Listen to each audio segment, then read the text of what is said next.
فأعوذ بالله من الشيطان الرجيم ثم أورثنا الكتاب الذين اصطفينا من عبادنا وقال النبي صلى الله عليه وسلم حرمت النار على ثلاثة عيون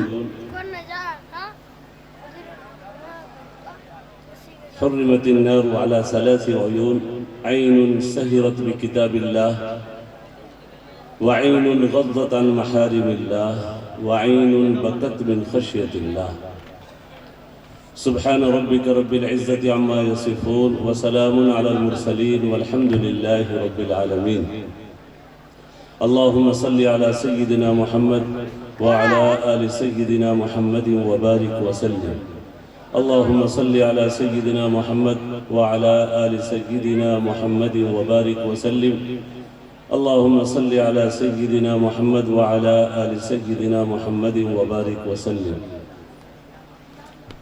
محترم اکابر علماء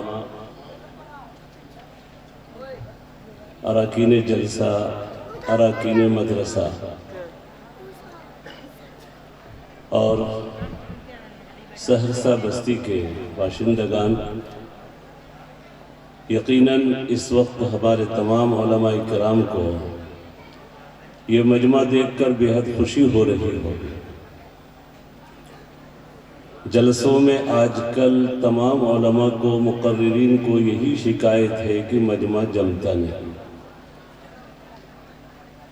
لیکن الحمدللہ یہ مجمع شروع سے اب تک اور امید ہے کہ اخیر تک جمع رہے گا۔ ان اکابر کا احترام اور خصوصاً ان فارغ ہونے والے بچوں کا اکرام اور ان کی حوصلہ افزائی کا تقاضا یہی ہے کہ ہم اخیر تک پورے پروگرام کو سنیں اور عمل کی لیے سے سنیں۔ ہم اپنے بڑوں کی باتیں سنیں گے، مجھے تو درمیان میں بیٹھا دیا ہے، مختصر سے کچھ معروضات پیش کر کے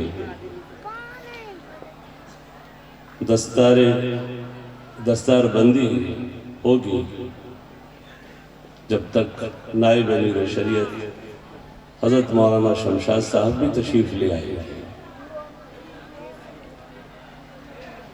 پہلی بات میری یہ ہے کہ میں اپنے بچوں کو جنہوں نے قرآن کریم کو حفظ کیا ہے، اپنے سینے میں جمایا ہے، میں ان کو اور ان کے والدین کو مبارکبادی پیش کرتا ہوں۔ اور کیوں نہ مبارکبادی دی جائے جن سینوں کو ہمارے نبی صلی اللہ علیہ وسلم نے مبارکبادی دی ہے۔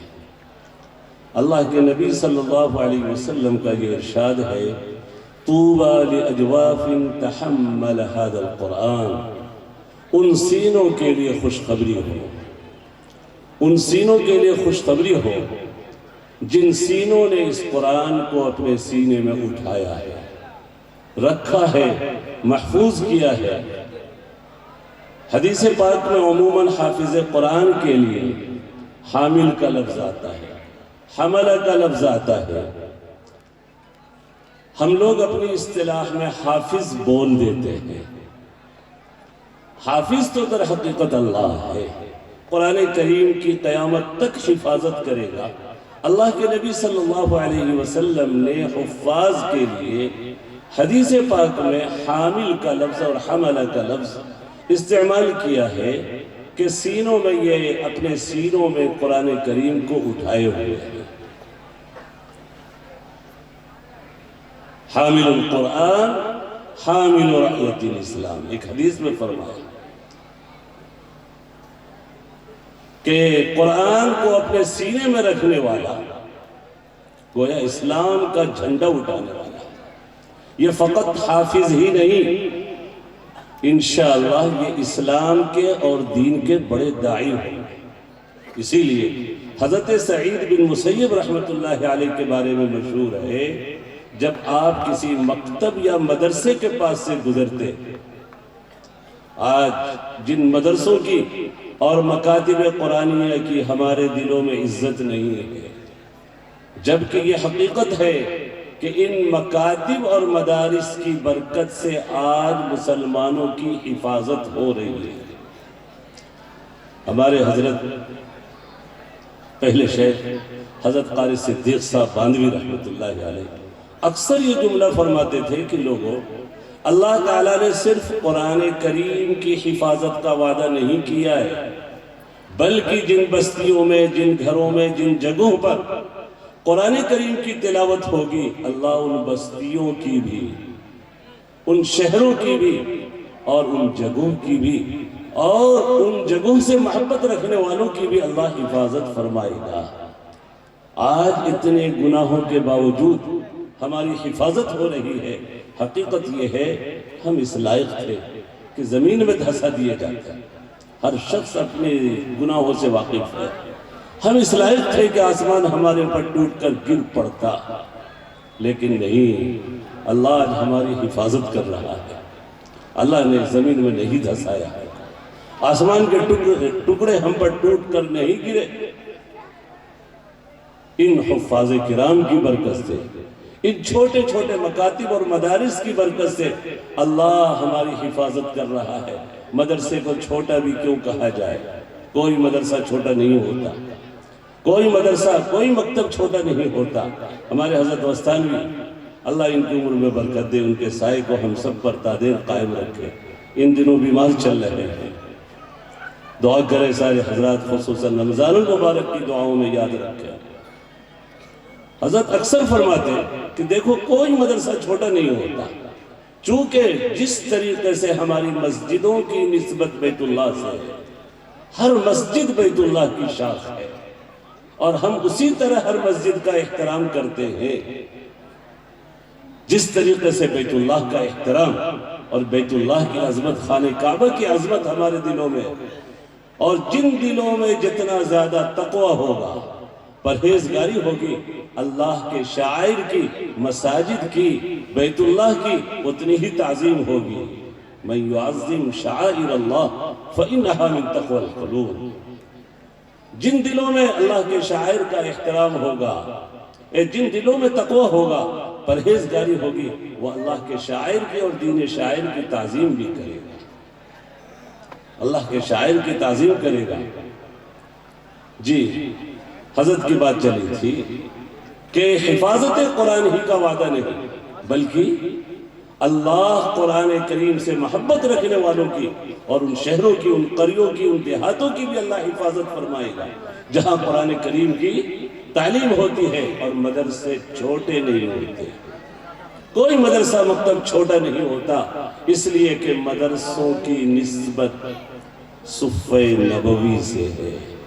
چیزوں کی قیمت آج ان حفاظ کو ہم اتنی محبت کی نگاہ سے دیکھ رہے ہیں، اتنی عظمت کی نگاہ سے دیکھ رہے ہیں۔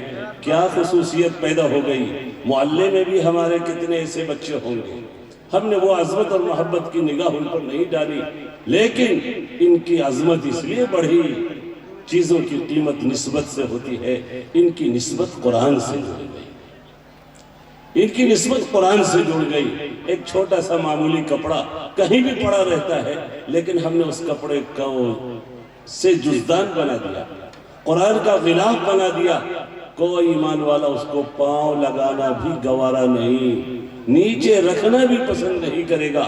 اس کپڑے کے ٹکڑے کو نسبت ہو گئی قرآن سے۔ لکڑی کے کتنے ٹکڑے پڑے رہتے ہیں، پھینکا جاتا ہے، لیکن جس لکڑی کے ٹکڑے سے رحل بنا دیا، جس پر قرآن کو رکھا جاتا ہے، کوئی ایمان والا اس میں پاؤں لگانا پسند نہیں کرے گا۔ قرآن کی عظمت ہے، ہمارے دلوں میں ان حفاظ کی بھی عظمت ہے، ہمارے دلوں میں کہ اللہ کے نبی صلی اللہ علیہ وسلم نے حافظ قرآن کو اسلام کا جھنڈا اٹھانے والا کہا، اسلام کے داعی ہے۔ یہ سعید بن مسیب رحمۃ اللہ علیہ کا جملہ سنایا، ملفوظ سنایا کہ کسی بھی مکتب کے پاس سے گزرتے تو یہ جملہ ارشاد فرماتے تھے، لوگوں ان بچوں کو حقیر نہ جانو، ان بچوں کو حقیر نہ جانو، ان کی برکت سے، اور یہی بچے مستقبل میں دین کے داعی ہوں گے۔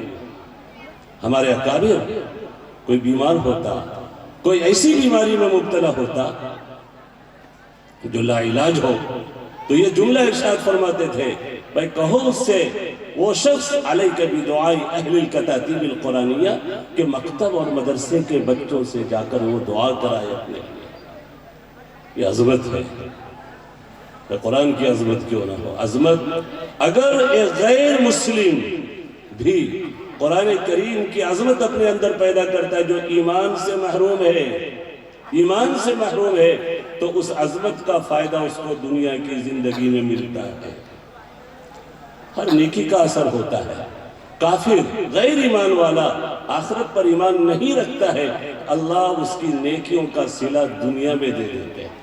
علماء کرام لکھتے ہیں کہ کافروں کی، غیر ایمان والوں کی جو دنیا اچھی ہوتی ہے مالی اعتبار سے، اس کی وجہ یہی ہے کہ ان کی نیکیوں کا صلہ اللہ دنیا میں دے دیتے ہیں کہ ان کی دنیا اچھی کر دیتے ہیں۔ ہمارا تو آخرت پر ایمان ہے، آخرت میں لینا ہے اللہ سے۔ اسی لئے حضرات صحابہ کرام کے سامنے جب کبھی 2 وقت گوشت روٹی آ جاتا، ہماری کبھی یہ کیفیت نہیں ہوئی ہوگی، لیکن حضرت عبد الرحمن بن عوف رضی اللہ تعالیٰ عنہ ایک مرتبہ دونوں وقت گوشت روٹی کھانا مل گیا تو عجیب جملہ ارشاد فرمایا، خشینا ان تکون حسناتنا عجلت لنا، ایسا تو نہیں کہ ہماری نیکیوں کا بدلہ جلدی اللہ دنیا میں دے دے رہے ہیں، دنیا کی اچھی اچھی نعمتیں کھلا دے رہے ہیں۔ خشینا ان تکون حسناتنا عجلت لنا۔ ایک غیر مسلم بھی اگر قرآن سے محبت رکھتا ہے، عظمت رکھتا ہے، ہمارے ہندوستان کی تاریخ کا ایک واقعہ ہے، ہمارے ملک میں ایک مشہور پنڈت گزرے ہیں جن کا نام نول کشور۔ آج ملک کے بعض حصوں میں ان کے نام کے چوک چوراہے بھی مل جاتے ہیں۔ ہم نے جے پور میں دیکھا ان کے نام کا ایک چوراہا تھا، پنڈت نول کشور۔ ان کا کام تھا قرآن کریم چھاپتے تھے۔